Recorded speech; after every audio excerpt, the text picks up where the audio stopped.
నమస్కారం, welcome to I dream. ధర్మ మార్గం విత్ విజిత కార్యక్రమానికి స్వాగతం.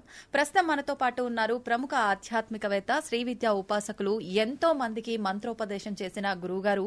ఆయన మంత్రోపదేశం కోసం, ఆయన ఉపాసన శిక్షణ ఇవ్వడం కోసం ఎంతో మంది ఎదురు చూస్తూ ఉంటారు. ఇప్పటికీ ఎంతో మందికి ఆయన ఇప్పటికే మంత్రదీక్షను ఇవ్వటం జరిగింది. ఇప్పుడు వారితో మాట్లాడి మనం మంచి మంచి విషయాలు తెలుసుకునే ప్రయత్నం చేద్దాం. వారే గురు కరుణామయ్య గారు. ఇప్పుడు వారితో మాట్లాడిద్దాం. నమస్కారం గురుగారు. నమస్కారం. బాగున్నారా? బాగున్నాను, మీరు ఎలా ఉన్నారు? అమ్మదయ వల్ల బ్రహ్మాండంగా. అంతే, మీరు ఆ మాట అనగానే మళ్ళీ జోస్ వచ్చేస్తుంది. గురుగారు, నేను ఇప్పుడు అడగబోయేది కళలకు సంబంధించి. అంటే చాలా మంది కళలో ఏదో ఒక మంచి పని చెయ్యాలి అని చెప్పి నాకు అమ్మవారు వచ్చి చెప్పింది అని చెప్పి బయటికి చెప్పేస్తుంటారు. మెలకు వచ్చిన తర్వాత నాకు ఇలా అమ్మవారు చెప్పింది అంటే అది వాళ్ళ భ్రమ అనుకోవాలా? నిజంగా కల్లో అమ్మవారు అలా వచ్చి ఇది మంచి పని, ఇది చేస్తే మంచి జరుగుతుంది, ఇలా నిజంగా చెప్తారా? చాలా మంది కళలో నాకు అమ్మవారు ఇక్కడ విగ్రహం ఉంది తీయమని చెప్పి, లేకపోతే అక్కడ ఆలయం కట్టించమని చెప్పి ఇలా రకరకాలుగా చెప్తున్నారని చెప్తారు. అంటే ఇలా చెప్పే వాళ్ళని కొంతమంది నమ్ముతారు, కొంతమంది దీనికి ఏదో పిచ్చి, డేలో ఏదో మాట్లాడి ఉంటుంది, దానికి సంబంధించి ఇప్పుడు కళ వచ్చింది అదంతా వదిలేయాలి, ఇలా తీసుకుంటాం. ఎలా తీసుకోవచ్చు అంటారు ఈ కళని? ఇంకొక విషయం, ఈ మధ్య కాలంలో నాకు ఒక ఫ్రెండ్ ఒక విషయం చెప్పింది. అది నేను ఇప్పటివరకు ఎవరిని అడగలేదు. ఇప్పుడు ఎట్లా కళల టాపిక్ వచ్చింది కాబట్టి మీ దగ్గర చెప్దాం అనుకుంటున్నా. తనకి శివుడికి అభిషేకం చేస్తున్నట్టు కళ వచ్చిందంట. చాలా ఎక్కువసేపు అలా చేస్తూనే ఉంది, మైమర్చిపోయిందంట. అభిషేకం చేస్తూ మొత్తం దేవుడిపై నా భక్తిని అంతా చూపించేసుకుంది. తీరా మెలకు వచ్చిన తర్వాత చూస్తే తను అప్పుడు నెలసరి సమయంలో ఉంది, పీరియడ్స్ లో ఉంది. తను ఇంకా ఏడుపు ఒక్కటే తక్కువ తనకి. ఏంటి ఇలా అయింది, నేను అభిషేకం చేసినంత వరకు బాగుంది, అది కళ అని తెలిసినా సంతోషపడేదాన్ని, కల్లో అయినంతసేపు చేసినా అని చెప్పి, కానీ తీరా చూస్తే నేను ఇలా ఉన్నాను, నాకేమైనా దోషమా, అసలు నాకు ఎందుకు వచ్చింది ఇలాంటి కళ? ఈ విషయం తను నాకు చెప్పింది. దీన్ని ఎలా తీసుకోవచ్చు అంటారు? అసలు ముందు మీ ఫ్రెండ్ విషయం తీసుకుందాం. జాగ్రత్త, స్వప్న, సుషుప్తి అవస్థలు 3 ఉన్నాయి. ఇందులో మీ ఫ్రెండ్ అనుభవం స్వప్న సుషుప్తుల్లో అనుభవించుంటుంది. ఇందులో ఈ రెండిట్లోనూ మీరు లేరు. స్వప్నంలో మీరు మనం ఉండము. స్వప్నంలో ఏంటి, నేను మగాడినా ఆడదాన్నా అంటే అది ఉండదు, అసలు ఏం ఉండదు. సుషుప్తి అంటే అసలు కల కూడా ఉండదు, అటువంటిది అది కాదు. అంచేత నేను లేనప్పుడు నాకు పీరియడ్స్ ఎలా వస్తాయి? మెలకొచ్చేకే నా స్థితి నాకు గుర్తొచ్చింది. అంచేత ఇంకోటి ఏంటంటే, ఆ స్థితిలో వచ్చిన ఈశ్వరుడికి తెలుసుగా నీకు పీరియడ్స్ ఉన్నాయని తెలుసు. అయినా సరే వచ్చేటంటే అది దోషం లేదనే కదా. నువ్వు దాన్ని సరిగ్గా అర్థం చేసుకుని నా దోషం ఉందని నువ్వు క్రియేట్ చేసుకుంటున్నావు కదా దోషం. ఆ ఈశ్వరుడు సర్వాంతర్యామి, సర్వజ్ఞ అన్ని తెలిసినవాడు. ఈ అమ్మాయికి పీరియడ్స్ ఉంది, నేను కళ్ళలో రాకూడదని అనుకుని రాకుండా ఉండాలి కదా మరి న్యాయంగాను.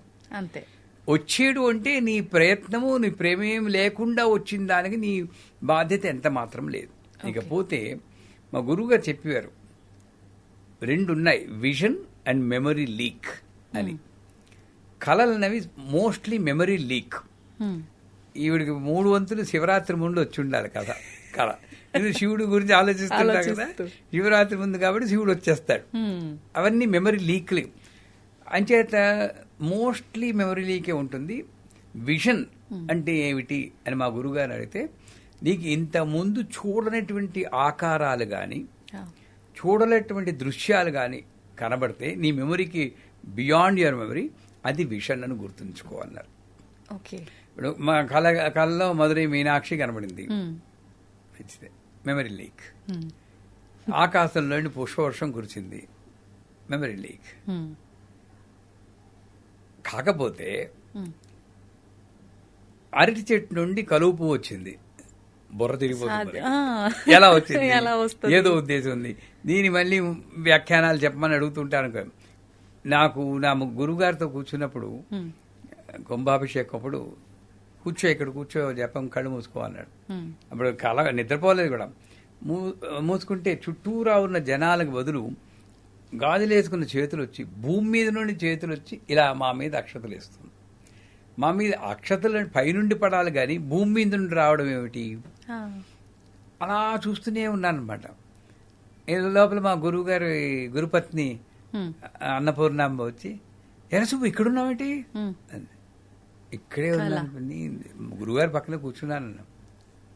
లేదు, ఇక్కడ ఉంటుంటే సహస్రాక్షి దగ్గర కూర్చుని నువ్వు లలిత శాస్త్రం చదువుతున్నా, నేను వినొచ్చాను.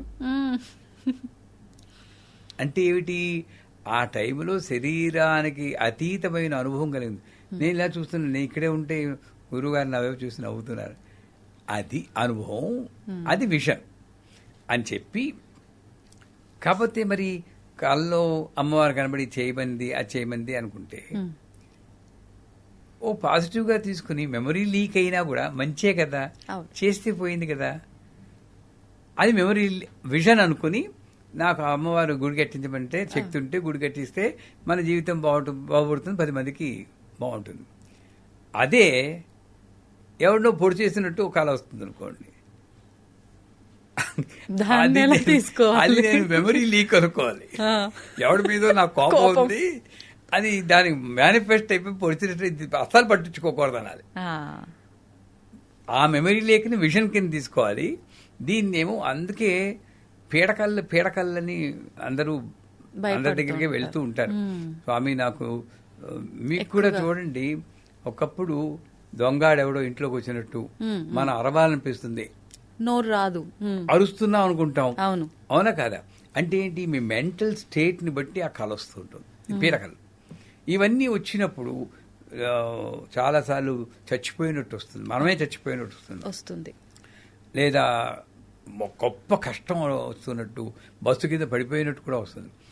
ఇలాంటి పీడకలు నిజంగా మా గురువుగా చెప్తాను ఏమిటంటే, నిజంగా నువ్వు అనుభవించాల్సింది రాసి పెట్టున్నా నీ ఉపాసన వల్ల కలలో అనుభవించినట్టు చేసింది, అక్కడికి తొలగిపోయింది. ఇంకా అందుకే షిరిడి సాయి చరిత్రలో కూడా కలలో టీబీ వస్తుంది వాడికని ఒక చోట చెప్తారు. అంటే టీబీ అనుభవించాలి, నిజంగా అనుభవిస్తే సంవత్సరాల తరబడి దగ్గుకుంటూ కూర్చోవాలి. అలా కాకుండా వాడి నమ్మకం వల్ల, ఉపాసన వల్ల నిద్దట్లో కర్మ పూర్తిగా తీసేయలేడు, నిద్దట్లో అంచేత వచ్చి పీడకలన్నీ కూడా నా యొక్క కర్మ విశేషం చేత నిద్దట్లో అనుభవించేది, థ్యాంక్ యూ అని అనుకుంటే గొడవ లేదు. దీన్ని పట్టుకెళ్ళి మళ్ళీ ఎవరి దగ్గరకు వెళ్ళిపోయి ఇది వచ్చిందంటే అగో పలానా హోమం చేసే అంటారు వాళ్ళు, డబ్బు ఖర్చు అవుతుంది, ఇవన్నీ అనవసరం నా దృష్టిలో. ఏదైనా సరే అమ్మవారు లేలేనండి, మంచి వచ్చినా చెడు వచ్చినా అమ్మవారు, మంచి చెడు లేవు, ధర్మాధర్మం వివిధిత. మంచి కళ వచ్చింది, విదిత గారికి పట్టు చీర కొనివ్వండి అని వచ్చింది అనుకోండి, కొనిస్తే పోవాలా, మంచిదే చేస్తున్నారు కదా గురుగారు అయితే. అంతేగాని దాన్ని మళ్ళీ విశ్లేషణ చేసుకోవడం ఎందుకు? అవును, అదే ఒక పీడకలో చెడ్డకలో వచ్చింది అనుకోండి, అవి అవన్నీ లీక్లే, మెమరీ లీక్, ఏం పట్టించుకోకలేదు.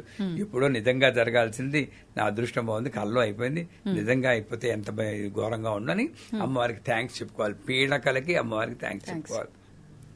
అది కరెక్ట్ అయినటువంటి పద్ధతి. అంటే కళల్లో అమ్మవారు చెప్పింది నిజంగా వచ్చిందా అంటే, నమ్మితే అమ్మ లేకపోతే బొమ్మ అని అంటూ ఉంటారు కదా, అలాగే మంచి నమ్మకం ఉండడం ఎప్పుడు మంచిదే. రేపు ఏమిటో గ్యారంటీ లేదని అన్ని వేదం అని చెబుతుంది, ఉపనిషత్తు, కానీ నెక్స్ట్ వీక్ కలుస్తాను అయి ఏ ధైర్యంతో చెప్తున్నావు? పాజిటివ్ కాబట్టి. అలాంటి పాజిటివ్ యాటిట్యూడ్ తీసుకుంటే ప్రతి కళ మంచిదైతే మనం వెంటనే చేసుకుంటే శక్తి అనుసారం మంచిది, లేదా విపరీతంగా వచ్చిందంటే పర్లేదు నాది కాదు అనుకుని బ్రష్ ఆఫ్ చేసుకోవడం మంచిది. సూపర్ గురుగారు.